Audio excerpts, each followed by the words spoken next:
அனைவருக்கும் வணக்கம். கவிதையின் தலைப்பு தமிழுக்கு அமுதென்று பேர். இயல், இசை, நாடகம் என மூன்றும் இணைந்து உருவான தமிழன்றோ? அதனால்தான் தமிழுக்கு அமுதென்று பேர். முத்தமிழே, அன்றே உன்னை பாவேந்தர் பாரதிதாசன் நினைந்து அமுதென சுவைத்து மகிழ்ந்தாரன்றோ? அதனால்தான் தமிழுக்கு அமுதென்று பேர். செந்தமிழே, செப்பும் மொழிகள் 18 என்றாரே பாரதி. தமிழைத்தானே சிந்தையாலே காதலித்தார். அதனால்தான் தமிழுக்கு அமுதென்று பேர். கன்னித்தமிழே, உலகம் முழுதும் உன்னை நேசிப்போர் ஒரு நாளும் உதடுகளால் உறவாட மறந்ததில்லை அன்றோ? அதனால்தான் தமிழுக்கு அமுதென்று பேர்.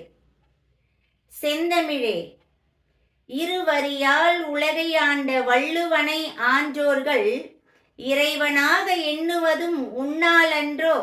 அதனால்தான் தமிழுக்கு அமுதென்று பேர்.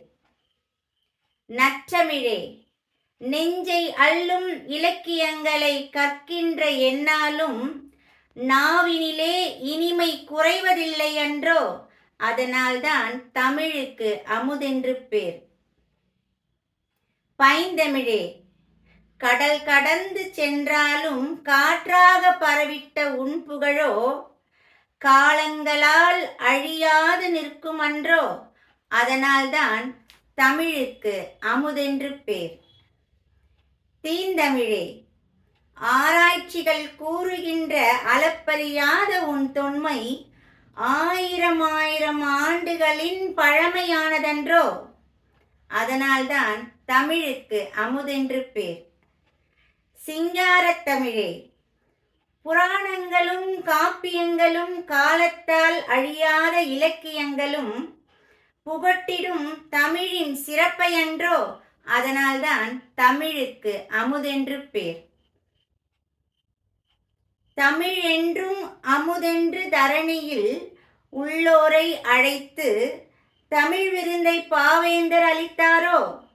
தமிழ் என்றும் அமுதென்று தரணியில் உள்ளோரை அழைத்து தமிழ் விருந்தை பாவேந்தர் அளித்தாரோ? அதனால்தான் தமிழுக்கு அமுதென்று பேர். நன்றி.